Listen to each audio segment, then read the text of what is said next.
Hello friends, welcome to Megashree's kitchen. ಇವತ್ತಿನ video ಮೂಲಕ veg pulao ಯಾವ ರೀತಿ ಮಾಡೋದು ಅಂತಂದ್ಬಿಟ್ಟು ತೋರಿಸ್ಕೊಡ್ತಾ ಇದ್ದೀನಿ. ಯಾವಾಗಲೂ ಮಾಡೋ ರೀತಿ ಅಲ್ಲದೆ ಈ ವಿಧಾನದಲ್ಲಿ ಒಂದು ಸಲ ವೆಜ್ ಪಲಾವ್ನ ಟ್ರೈ ಮಾಡಿ ನೋಡಿ, ತುಂಬಾ ರುಚಿಯಾಗಿ ಬರುತ್ತೆ. ಫಸ್ಟ್ ಟೈಮ್ ಮಾಡೋರು ಸಹ ಈ ಅಳತೆಯಲ್ಲಿ ಮಾಡಿದ್ರೆ ತುಂಬಾ ಪರ್ಫೆಕ್ಟಾಗಿ ಮಾಡ್ತೀರಾ. ನೀವು ಸಹ ಈ ರೀತಿಯಾಗಿ ವೆಜ್ ಪಲಾವ್ನ ಮನೆಯಲ್ಲಿ ಟ್ರೈ ಮಾಡಿದ್ದಾದಮೇಲೆ ನಿಮಗೂ ಸಹ ಟೇಸ್ಟ್ ಹೇಗೆ ಬಂತಂದ್ಬಿಟ್ಟು ಮರಿದೆ ಕಮೆಂಟ್ ಬಾಕ್ಸಲ್ಲಿ ಕಮೆಂಟ್ ಮಾಡಿ.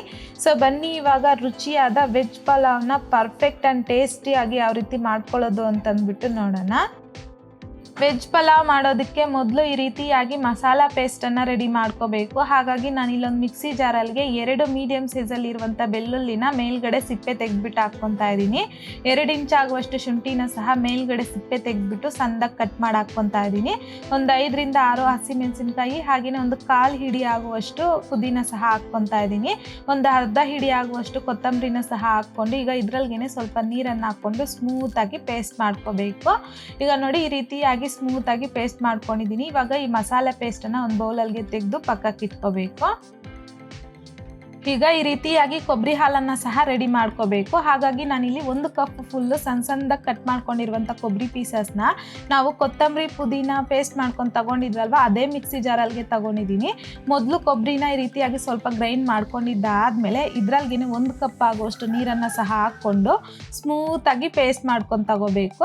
ಆ ರೀತಿಯಾಗಿ ಪೇಸ್ಟ್ ಮಾಡ್ಕೊಂಡಿದ್ದಾದಮೇಲೆ ನಾನು ಇಲ್ಲೊಂದು ಸ್ಟ್ರೈನರಲ್ಲಿ ಈ ಪೇಸ್ಟನ್ನು ಹಾಕ್ಕೊಂಡು ಈ ರೀತಿಯಾಗಿ ಸ್ಪೂನಲ್ಲಿ ಪ್ರೆಸ್ ಮಾಡ್ಕೊತಾ ಇದ್ದೀನಿ. ಆವಾಗ ಇದರಲ್ಲಿರುವಂಥ ಕೊಬ್ಬರಿ ಹಾಲೆಲ್ಲ ಬಂದ್ಬಿಡುತ್ತೆ. ಸೊ ನೋಡಿ ಈ ರೀತಿಯಾಗಿ ಪ್ರೆಸ್ ಮಾಡ್ಕೋಬೇಕು. ನೋಡಿ ಈ ರೀತಿ ಎಲ್ಲ ಪ್ರೆಸ್ ಮಾಡ್ಕೊಂಡಾದ್ಮೇಲೆ ಇವಾಗ ಮತ್ತೆ ಇದನ್ನೊಂದ್ಸಲ ಗ್ರೈಂಡ್ ಮಾಡ್ಕೋಬೇಕು. ಸೊ ಅದೇ ಮಿಕ್ಸಿ ಜಾರಲ್ಲಿಗೆ ತಗೊಂಡು ಮತ್ತೊಂದು ಕಪ್ ಆಗುವಷ್ಟು ನೀರನ್ನು ಹಾಕ್ಬಿಟ್ಟು ಸ್ಮೂತಾಗಿ ಪೇಸ್ಟ್ ಮಾಡಿ ನೋಡಿ ಈ ರೀತಿಯಾಗಿ ಕೊಬ್ಬರಿ ಹಾಲನ್ನು ತೆಗೆದುಕೋಬೇಕು. ಈ ರೀತಿ ಕೊಬ್ಬರಿ ಹಾಲನ್ನು ಸಹ ರೆಡಿ ಮಾಡ್ಕೊಂಡಿದ್ದಾದಮೇಲೆ ಪಕ್ಕಕ್ಕೆ ಇಟ್ಕೊಳ್ಳೋಣ. ಇವಾಗ ನೋಡಿ ನಾನು ಇಲ್ಲೊಂದು ಬೌಲಲ್ಲಿಗೆ 1.5 ಕಪ್ ಆಗುವಷ್ಟು ಬಾಸ್ಮತಿ ರೈಸ್ ಹಾಕ್ಕೊತಾ ಇದ್ದೀನಿ. ನೀವು ಬಾಸ್ಮತಿ ರೈಸ್ ಬದಲಾಗಿ ನೀವು ಮನೇಲಿ ಯಾವ ಅಕ್ಕಿ ಯೂಸ್ ಮಾಡ್ತೀರೋ ಸೊ ಅದೇ ಅಕ್ಕಿನ ಸಹ ತಗೋಬೋದು. ಈಗ ಈ ಅಕ್ಕಿ ಮುಳುಗೋಷ್ಟು ನೀರನ್ನು ಸೇರಿಸ್ಕೊಂಡು 1-2 ರಿಂದ 3 ಸಲ ಅಕ್ಕಿನ ನೀಟಾಗಿ ವಾಶ್ ಮಾಡ್ಕೋಬೇಕು. ಈ ರೀತಿಯಾಗಿ ನೀಟಾಗಿ ವಾಶ್ ಮಾಡ್ಕೊಂಡಿದ್ದಾದಮೇಲೆ ಈ ಅಕ್ಕಿ ಮುಳುಗೋಷ್ಟು ನೀರನ್ನು ಸೇರಿಸ್ಕೊಂಡು ಈ ಅಕ್ಕಿನ ಒಂದು 10 ರಿಂದ 15 ನಿಮಿಷ ನೆನೆಸ್ಕೋಬೇಕು. ಈಗ ನಾನಿಲ್ಲಿ ಕುಕ್ಕರಲ್ಲಿಗೆ ಒಂದು 4 ಟೇಬಲ್ ಸ್ಪೂನ್ ಆಗುವಷ್ಟು ಎಣ್ಣೆ ಹಾಕ್ಕೊತಾ ಇದ್ದೀನಿ. ಎಣ್ಣೆ ಸ್ವಲ್ಪ ಲೈಟಾಗಿ ಬಿಸಿ ಆಗಿದ್ದಾದಮೇಲೆ 1 ಟೀ ಸ್ಪೂನ್ ಆಗುವಷ್ಟು ಕಸೂರಿ ಮೇಥಿ, ಒಂದು ಅರ್ಧ ಟೀ ಸ್ಪೂನ್ ಆಗುವಷ್ಟು ಸ್ಟೋನ್ ಫ್ಲವರು, 2 ಚಿಕ್ಕ ಸೈಜಲ್ಲಿರುವಂಥ ಬಿರಿಯಾನಿ ಎಲೆ, ಒಂದು 1/4 ಟೀ ಸ್ಪೂನ್ ಆಗುವಷ್ಟು ಸೋಂಪು, ಒಂದು ಅರ್ಧ ಟೀ ಸ್ಪೂನ್ ಆಗುವಷ್ಟು ಸಾಜೀರ, 3 ಏಲಕ್ಕಿ, ಒಂದು ದೊಡ್ಡ ಸೈಜಲ್ಲಿರುವಂಥ ಸ್ಟಾರ್ ಫ್ಲವರು, ಒಂದು ಮರಾಠಿ ಮೊಗ್ಗು, 2 ಇಂಚ್ ಆಗುವಷ್ಟು ಚಕ್ಕೆ, ಒಂದು 6 ರಿಂದ 7 ಲವಂಗ, ಒಂದು 1/4 ಟೀ ಸ್ಪೂನ್ ಆಗುವಷ್ಟು ಕರಿಮೆಣಸು. ಸೊ ಇವಾಗ ಇದನ್ನೆಲ್ಲ ಎಣ್ಣೆಗೆ ಹಾಕ್ಕೊತಾ ಇದ್ದೀನಿ. ಈಗ ಇದರಲ್ಲಿಗೆ ಒಂದು ದೊಡ್ಡ ಸೈಜಲ್ಲಿರುವಂಥ ಈರುಳ್ಳಿನ ಸಣ್ಣದಾಗಿ ಉದ್ದವಾಗಿ ಕಟ್ ಮಾಡಿ ಹಾಕ್ಕೊತಾ ಇದ್ದೀನಿ. ಹಾಕ್ಕೊಂಡಿದ್ದಾದಮೇಲೆ ಈ ರೀತಿಯಾಗಿ ಮಿಕ್ಸ್ ಮಾಡ್ಕೊತಾ ಮೀಡಿಯಂ ಫ್ಲೇಮ್ನಲ್ಲಿ ಈರುಳ್ಳಿನ ಗೋಲ್ಡನ್ ಕಲರ್ ಬರೋವರೆಗೂ ಚೆನ್ನಾಗಿ ಫ್ರೈ ಮಾಡ್ಕೋಬೇಕು. ಈ ರೀತಿಯಾಗಿ ಈರುಳ್ಳಿ ಗೋಲ್ಡನ್ ಕಲರ್ ಬಂದಾದಮೇಲೆ ಇದರಲ್ಲಿಗೆ ನಾವು ಪುದೀನ, ಶುಂಠಿ, ಬೆಳ್ಳುಳ್ಳಿ ಎಲ್ಲನೂ ಪೇಸ್ಟ್ ಮಾಡ್ಕೊಂಡು ತಗೊಂಡಿದ್ರಲ್ವ, ಸೊ ಆ ಪೇಸ್ಟನ್ನು ಹಾಕ್ಕೊಂಡು ಈ ರೀತಿಯಾಗಿ ಮಿಕ್ಸ್ ಮಾಡ್ಕೊತಾ ಮೀಡಿಯಂ ಫ್ಲೇಮ್ನಲ್ಲಿ ಚೆನ್ನಾಗಿ ಈ ಪೇಸ್ಟನ್ನು ಫ್ರೈ ಮಾಡ್ಕೋಬೇಕು. ಸೊ ಎಣ್ಣೆ ಸಪ್ರೇಟ್ ಆಗೋವರೆಗೂ ಚೆನ್ನಾಗಿ ಫ್ರೈ ಮಾಡ್ಕೊಬೇಕು, 1-2 ರಿಂದ 3 ನಿಮಿಷ. ಈ ರೀತಿಯಾಗಿ ಚೆನ್ನಾಗಿ ಫ್ರೈ ಮಾಡ್ಕೊಂಡಿದ್ದಾದಮೇಲೆ ಇದರಲ್ಲಿಗೆ ವೆಜಿಟೇಬಲ್ಸ್ ಹಾಕ್ಕೋಬೇಕು. ಹಾಗಾಗಿ ನಾನಿಲ್ಲಿ ಸಣ್ಣದಾಗಿ ಉದ್ದವಾಗಿ ಕಟ್ ಮಾಡ್ಕೊಂಡಿರುವಂಥ ಒಂದು ಅರ್ಧ ಕಪ್ ಆಗುವಷ್ಟು ಆಲೂಗಡ್ಡೆ, ಸಣ್ಣದಾಗಿ ಉದ್ದವಾಗಿ ಕಟ್ ಮಾಡ್ಕೊಂಡಿರುವಂಥ ಅರ್ಧ ಕಪ್ ಆಗುವಷ್ಟು ನೌಕೋಲ್, ಅರ್ಧ ಕಪ್ ಆಗುವಷ್ಟು ಕ್ಯಾರೆಟ್, ಅರ್ಧ ಕಪ್ ಆಗುವಷ್ಟು ಬೀನ್ಸು, ಅರ್ಧ ಕಪ್ ಆಗುವಷ್ಟು ಹೂಕೋಸನ್ನು ಸಹ ತಗೊಂಡಿದ್ದೀನಿ, ಅರ್ಧ ಕಪ್ ಆಗುವಷ್ಟು ಹಸಿ ಬಟಾಣಿ. ಸೊ ನಾನಿಲ್ಲಿ ಈ ಥರದ್ದು ವೆಜಿಟೇಬಲ್ಸ್ ತಗೊಂಡಿದ್ದೀನಿ. ನಿಮಗೆ ಈ ವೆಜಿಟೇಬಲ್ಸಲ್ಲಿ ಯಾವ್ದು ಇಷ್ಟ ಆಗೋದಿಲ್ಲ ಅದನ್ನು ಸ್ಕಿಪ್ ಮಾಡ್ಬೋದು. ಇಲ್ಲಾಂತಂದರೆ ನಿಮಗೆ ಯಾವ್ದು ಇಷ್ಟ ಆಗುತ್ತೋ ಆ ವೆಜಿಟೇಬಲ್ಸ್ನ ಹಾಕ್ಕೋಬಹುದು.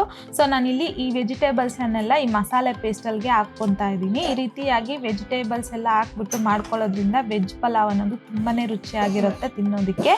ಸೊ ಈಗ ಇದರಲ್ಲಿಗೆ ಒಂದು ದೊಡ್ಡ ಸೈಜಲ್ಲಿರುವಂಥ ಟೊಮೊಟೊನ ಸಹ ಸಣ್ಣದಾಗಿ ಕಟ್ ಮಾಡಿ ಹಾಕ್ಕೊಂಡಿದ್ದೀನಿ.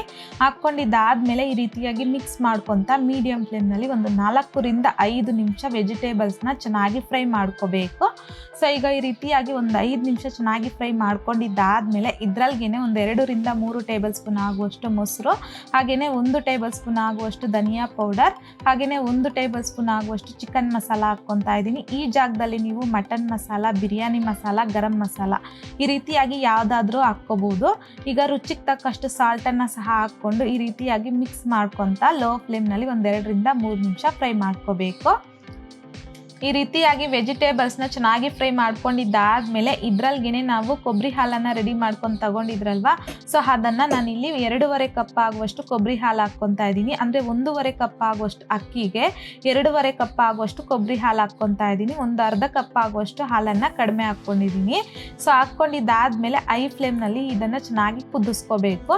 ಈ ರೀತಿಯಾಗಿ ಚೆನ್ನಾಗಿ ಕುದೀತಾ ಇರಬೇಕಾದ್ರೆ ಸಣ್ಣದಾಗಿ ಕಟ್ ಮಾಡ್ಕೊಂಡಿರುವಂಥ ಕೊತ್ತಂಬರಿ 1 ಟೇಬಲ್ ಸ್ಪೂನ್, ಸಣ್ಣದಾಗಿ ಕಟ್ ಮಾಡ್ಕೊಂಡಿರುವಂಥ ಪುದೀನ 1 ಟೇಬಲ್ ಸ್ಪೂನ್.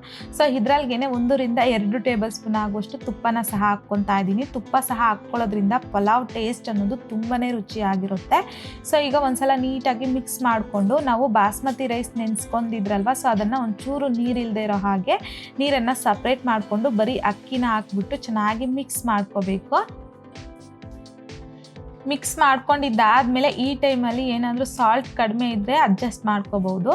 ಸೊ ಈಗ ಕುಕ್ಕರ್ ಲಿಡ್ನ ಕ್ಲೋಸ್ ಮಾಡಿಕೊಂಡು ಐ ಫ್ಲೇಮ್ನಲ್ಲಿ 2 ವಿಷಲ್ ಬರೋವರೆಗೂ ಬಿಡಬೇಕು. ಈ ರೀತಿಯಾಗಿ 2 ವಿಷಲ್ ಬಂದಾದಮೇಲೆ ವಿಷಲ್ ಫುಲ್ಲು ತಣ್ಣಗಾಗೋವರೆಗೂ ಬಿಟ್ಟು ಕುಕ್ಕರ್ ಲಿಡ್ನ ಓಪನ್ ಮಾಡ್ಕೊತಾ ಇದ್ದೀನಿ ನೋಡಿ. ಸೊ ಈಗ ಲೈಟಾಗಿ ಮಿಕ್ಸ್ ಮಾಡ್ಕೋಬೇಕು. ಹೇಗಂದರೆ ಹಾಗೆ ಮಿಕ್ಸ್ ಮಾಡಿಕೊಂಡ್ರೆ ರೈಸ್ ಅನ್ನೋದು ಮುದ್ದೆ ಟೈಪ್ ಆಗಿಬಿಡುತ್ತೆ, ಉದ್ರುದ್ರಾಗಿ ಬರೋದಿಲ್ಲ. ಸೊ ಹಾಗಾಗಿ ಈ ರೀತಿಯಾಗಿ ಲೈಟಾಗಿ ಮಿಕ್ಸ್ ಮಾಡ್ಕೋಬೇಕು. ಈಗ ನೋಡಿ ಮಿಕ್ಸ್ ಮಾಡ್ಕೊಂಡಿದ್ದಾಗಿದೆ. ಇವಾಗ ತುಂಬಾ ರುಚಿಯಾಗಿರುವಂತಹ ವೆಜ್ ಪಲಾವ್ ರೆಡಿಯಾಗಿದೆ. ಈಗ ಸರ್ವಿಂಗ್ ಪ್ಲೇಟ್ಗೆ ಸರ್ವ್ ಮಾಡ್ಕೊತಾ ಇದ್ದೀನಿ.